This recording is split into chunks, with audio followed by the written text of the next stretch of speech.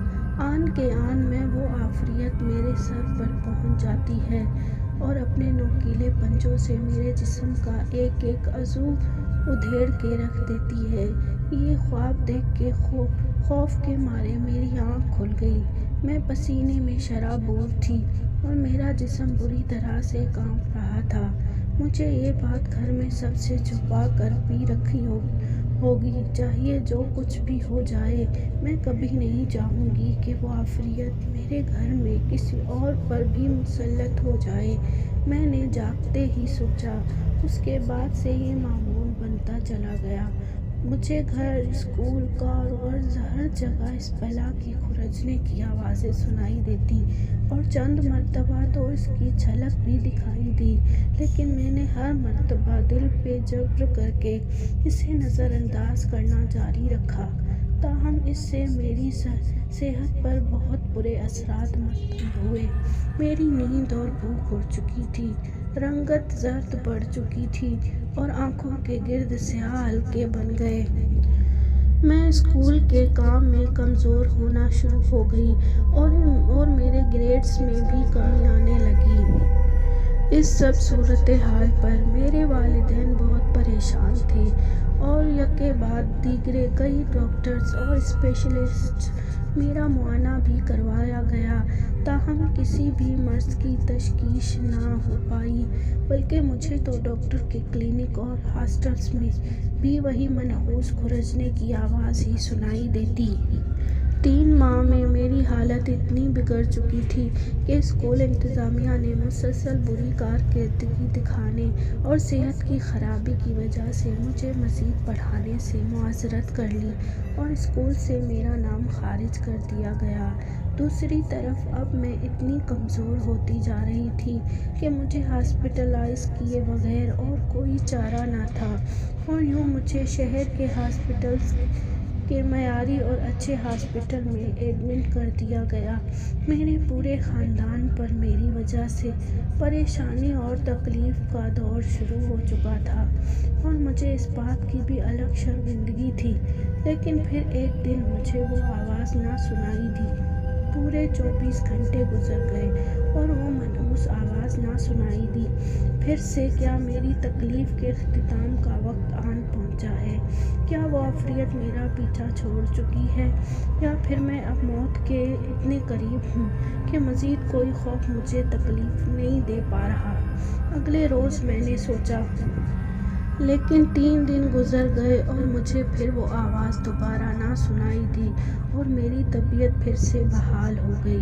اب اس واقعے کو 10 سال کا طویل عرصہ بیت چکا ہے اور اس دن کے بعد نہ تو مجھے کبھی ایسی کوئی آواز سنائی دی اور نہ ہی کبھی اس مکروہ عفریت سے سامنا ہوا۔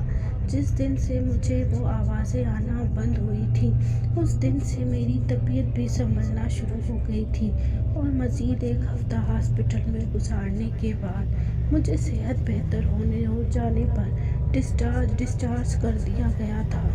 اس کے بعد میں کبھی چاچو کے ہاں نہیں گئی اور تو اور میں نے دوبارہ اس اسکول میں بھی ایڈمیشن لینے کی کوشش نہ کی جس سے میری تلخ یادیں وابستہ تھیں۔